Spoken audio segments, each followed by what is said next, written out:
Prologue, 30 years before. Marisol's perennial lightness seemed somewhat forced when she pulled Cordelia aside as the group alighted on Yorkshire's drab shoreline. Now, Cordelia, this will be but a brief visit. Just remember, once you've attended the Eoshi this time, no one will be able to gainsay you on the basis of immaturity. They'll be forced to acknowledge you as precocious, and within the next decade, you'll have a place beside me at court. All you have to do is get through the next few days. Marisol's encouragement actually made Cordelia even more anxious. Her progenitor had known about the junior expedition for months, but had never mentioned the possibility that Cordelia might be included. Had she known, she would have accepted Marisol's offer to shepherd her through her first attempt at fertility transfer at one of the smaller fae preserves in the States. But Cordelia had been enjoying her freedom in Atlantis too much to risk encountering her mother in the U.S. Her mother always said it was useless to look back, so Cordelia plastered on a bright smile and nodded. Marisol's eyes twinkled, and the faint lines of tension on her forehead smoothed out. She squeezed Cordelia's hand. "Oh, you'll be perfect," she promised. Courtier Vincent led the dozen young sirens off the narrow sandy beach, up the trail that led to the plateau marking the entrance to the North York Moors Fae Preserve. Sirens had a natural resistance to fae magics, so whatever spells had been cast to encourage humans to keep their distance didn't hinder the group's progress. Nevertheless, as Cordelia crossed the grassy plain into the forest beyond, she felt a slight stickiness on her arms and face, almost as if she had walked through a cobweb. The others seemed to be facing the same thing, because they brushed at their faces and arms as well, though they didn't seem bothered by the sensation. Cordelia heard laughter, but when she turned, there was no one there. While the fae, and the Seelie in particular, were known to enjoy games and mischief with humans, she wondered how much truth there was to the stories of the Eoshi's dark humor. All fae were dependent on sirens to combat their iron sickness, but the Eoshi especially. After the Third Mage War, almost 200,000 fae had been imprisoned in North Yorkshire. When the Mage Cabal abandoned England in the 19th century, they had called iron to the surface of the soil, ensuring the Eoshi would remain confined by the constant drain on their strength. Now this group of fae needed the sirens for their daily survival.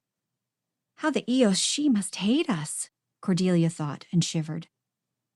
It was summer, so it wasn't cold, but somehow the dim light of the forest reminded Cordelia of the winter sun, bland and dull. You couldn't even see the sky beyond the thick canopy of foliage. At least the iron didn't sicken the trees. "I think we will find a dryad for you, Cordelia," Marisol remarked from behind. She huffed a little as she tried to keep up with the faster pace Vincent had set. Cordelia slowed so she could walk next to Marisol. "Dryads are fairly gentle and totally attached to their trees. They don't play like the Seelie, but I'm not sure you're ready to play games with the fae just yet." Marisol sounded anxious again. A little late to be worrying now, Cordelia thought. She consciously strove to recall the lessons from her mother's textbook. The fae need sirens. No fae has ever hurt a siren. But her mother had also cautioned her that what the fae viewed as hurtful was quite different from what sirens considered hurtful. The fae were immortal, after all. Cordelia was grateful that Marisol was at least considering what kind of fae should be her first. "A dryad, rather than one of the moss folk or a brownie?"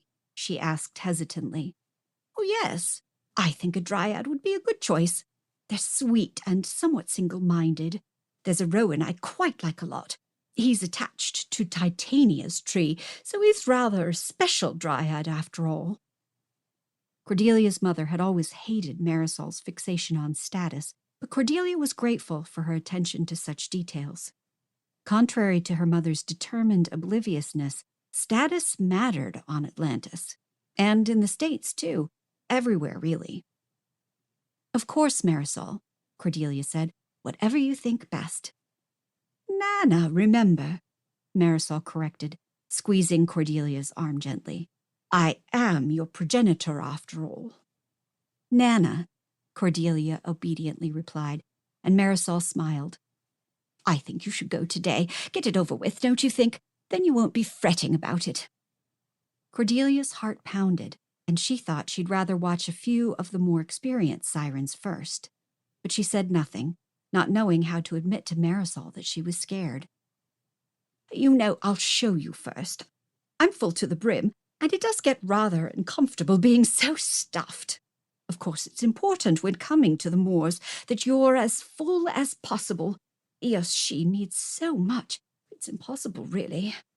Marisol's cheer faded, and her voice trailed off. Perhaps the reconcilers were right, Cordelia mused. This continued imprisonment of the Eos-she wasn't good for the Atlantics either. All the sirens who cycled through the moors seemed to return in a very bad mood. Even her progenitor's air of carefree bonhomie evaporated for a time after she returned from one of her trips to England. Marisol had been asked to serve as a courtier because of her prodigious capacity for fertility transfer. It was said she could hold the full fertility of more than a dozen humans, and such a power was obviously greatly needed here. While Marisol relished the status her power gave her, she never quite seemed herself after traveling to Yorkshire. Marisol, you have returned. A deep voice echoed through the small clearing, and an enormous silver-white falcon flew down from the trees to cross their path before soaring back to its perch above. Its wingspan stretched at least 6 feet across, and Cordelia wondered if the bird might, in fact, be a glamoured fae. The trees shook a little as the leaves of the large hawthorn on their left slowly bloomed into a dense fog of small white flowers with pink speckles. The whiteness of the blossoms glowed in the dim light of the forest. The rest of the group were a bit farther ahead, but at the sound of the fairy's greeting, paused to look back. The juniors had welcomed Cordelia on the expedition, despite the fact that she'd been a last-minute addition and was far less prepared than they were. She knew that but for Marisol's influence, she wouldn't have been included. But then Marisol probably wouldn't have agreed to chaperone had it not been for her. Perhaps the juniors were only being nice to her because of that. Everyone knew how beloved Marisol was by the fae. Having her shepherd them through this obligatory visit to the Eos-she would definitely reduce their risk, if it was, in fact, risky. One moment the juniors would speak as if visiting the Eos-she were no big deal, but in the next, they'd remind each other of the various atrocities committed by the Eos-she during the Third Mage War. As the heavy odor of wet, rotting leaves overcame the smell of honeysuckle that had originally welcomed them into the forest, Cordelia moved closer to Marisol, who seemed delighted by the hawthorn's transformation. Cordelia now understood why the others were so grateful for her presence, and tried to find some comfort in Marisol's enjoyment of the fae magic. The white flowers slowly shrank back into the tree's branches, and gradually a white face emerged from the greenery. The Seeley's pale skin glowed like the surface of the moon, and only the scattering of pink freckles across his cheeks broke up the luminosity of his face. He had grass-green eyes and a full mouth that smiled a welcome at Marisol. He was easily the largest person Cordelia had ever seen. Standing more than 7 feet tall, he towered over Vincent, who had come back into the clearing with the group. Boyashnik, you always know me, no matter what face I wear. Marisol giggled and extended her hand in a limp wave. Boyashnik bowed over Marisol's hand, his massive torso folding in a perfect 90-degree angle. He was so close, Cordelia could see the lace trim on his gray shirt twist suddenly into bark and then back again. So this was a Seeley. She had never met one of the Fae elite before. Her mother had warned that because the Seeley aped human ways, they were even more dangerous than the Fae who appeared less human. Their mannerisms made it too easy to forget that the Fae thought so differently than humans, or even sirens. At least living with sirens for the past 4 years enabled Cordelia to ignore Boyashnik's shocking handsomeness. His cheekbones and chin seemed almost chiseled into perfection, and the thin, close-cut fabric of his gray shirt and old-fashioned breeches were designed to show off his musculature. Unlike the sirens, who often draped their magical beauty beneath loose-cut fabrics, the fae were known to enjoy accentuating their glamoured figures with their clothing. "Marisol, I did not expect you for months. This is a real treat." Boyarshnik's voice rumbled in a deep bass that Cordelia found unexpectedly appealing. "And who is this delight beside you?" Boyarshnik focused his attention on Cordelia, who felt her face grow hot as she looked away from the fairy's glowing eyes. She wasn't affected by him, not like a human would have been, but nevertheless she felt uncomfortable with his attention. "Oh, this is my offspring, and I'm pleased to accompany her on her first trip to the Eos-She." Marisol didn't offer her name, and Cordelia was frankly relieved when Boyarshnik glanced about at the others who had formed a semicircle around them. "Ah, these are the young Atlantics Titania promised were coming to play." Cordelia saw a flicker of light around the edge of the clearing and realized that there were probably several fae hiding in the undergrowth. "We shan't be staying long enough to play many games this time. But come, I'm full to bursting, and you seem even paler than usual after your elaborate display." "Marisol, really? Can't this wait until we get to the old-growth forest?" Vincent complained. "We're here, and you said we ought to do a demonstration before the group splits up.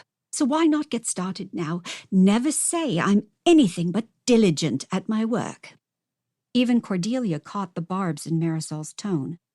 Clearly, Vincent's offhand put-downs of Marisol as too flighty to serve as a courtier had reached her ears. Perhaps she had come on this trip to prove her worth to the High Court and not merely to ensure that Cordelia succeeded at this rite of passage. "I had better start us off. After all, my capacity is double yours, is it not?" Marisol spoke sweetly and didn't bother waiting for Vincent's acknowledgement before moving even closer to Boyarshnik.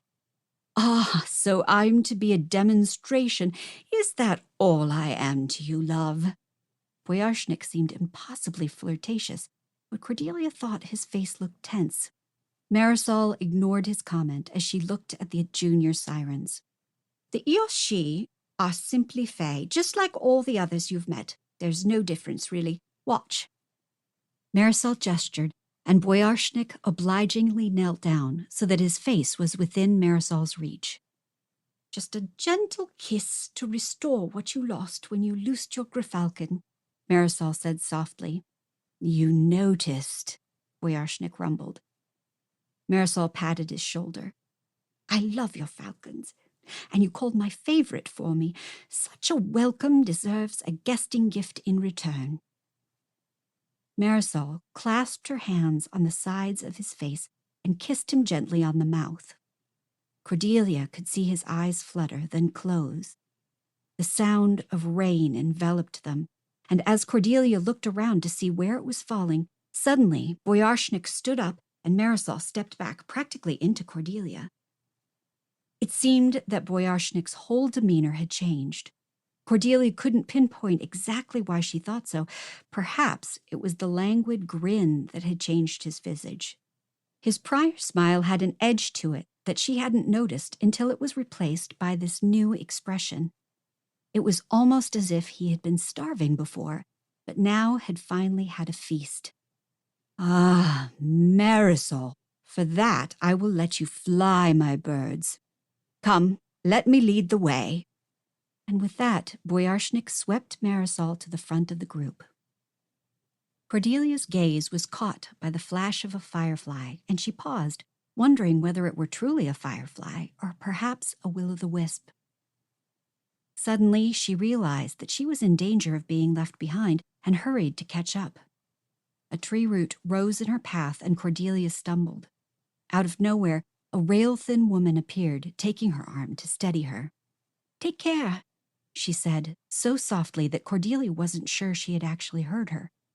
Her eyes and skin were a pale blue, and her touch was as cold as she looked. Perhaps she was a Vila, though her long hair was more colorless than blonde. It seemed to float behind her as if blown by a non-existent wind. "Thank you," Cordelia responded politely, then remembered that gratitude was not an emotion understood by the fae. She waited nervously as the fairy considered her. "You are younger than the others," the fairy finally said. "Yes." "I am much older than those who remain. Older than Ares, older than Tara, older than Titania. Older even than Numen Nagar, whose greed cast us out," the fairy whispered in an almost sing-song soprano. "Oh?" Cordelia looked around urgently, hoping Marisol would realize that she had been left behind. "Oh, do not fear, child. I mean you no harm. I've sent a look-alike ahead to mask our little conversation." Cordelia gulped. Sirens were generally immune to all but the most powerful of fae magics. For this slender fairy to have cast such a spell meant she was quite powerful indeed. "Why did you want to speak with me?" Cordelia was honestly surprised at being singled out and didn't feel at all relieved by the fairy's assertion that she didn't intend Cordelia harm. "I want to give you a welcome gift. A gift that only one such as I can give.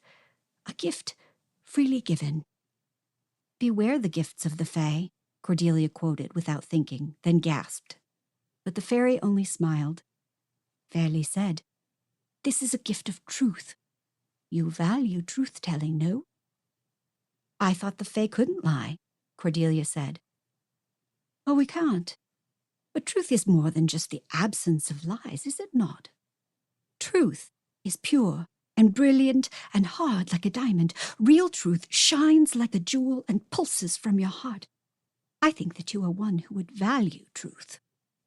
The fairy tapped Cordelia's chest gently, and she felt the ice of the Velas hand sink deeply to circulate through her body like frozen blood. The sound of her own pulse throbbed in her ears. "Diamonds are also sharp," Cordelia murmured. "Absolute truth is sharp. But would you rather live in a fog of unknowing? Of deception woven out of misdirection and obfuscation? Would you remain ignorant?" And here the fairy touched upon her weakness. Indeed, Cordelia hated feeling so stupid, so unqualified, having to pretend to understand what she didn't, knowing she didn't even know the right questions to ask to gain the understanding that might make her less of a fraud. "What truth do you have to share?" she asked hesitantly. "The truth of our existence here. I will let you feel what we feel, amplified perhaps, like sunlight refracted through diamonds, but only for a brief spell instead of an eternity." Suddenly, the thin fairy disappeared into an explosion of icy wind that whipped through the trees, surrounding Cordelia in a shroud of freezing mist. A soft keening began at the edge of the clearing, growing in volume and intensity until Cordelia had to cover her ears against the sound. It was so painful that Cordelia didn't even realize she was crying until she felt herself gasping for air, then noticed the hot wetness of her tears dripping onto her knees. She didn't know when she had dropped to the ground or how long she had huddled there. While her heart should have been pounding under the strain, it seemed to beat in an ever slower tempo. Cordelia felt the clenching of her heart muscle as it tried to contract, and each second was an agony of fiery cold as her chest tried to rise. This must be what humans feel when they drown, she thought. Cordelia panted, but still couldn't get enough air. The oppressive weight that had knocked her down and compressed her into herself gradually dissipated, until only the shocking memory of pain lingered. It was an odd feeling, not relief or euphoria, but an absolute ennui. Cordelia had never not cared about anything before, but in that moment, Cordelia didn't care if she died, or if the pain started again, or if she just stayed frozen on the wet ground forever. She just didn't care. Then she felt a touch of ice on her forehead, breaking the spell. A soft voice whispered in her ear, "Truth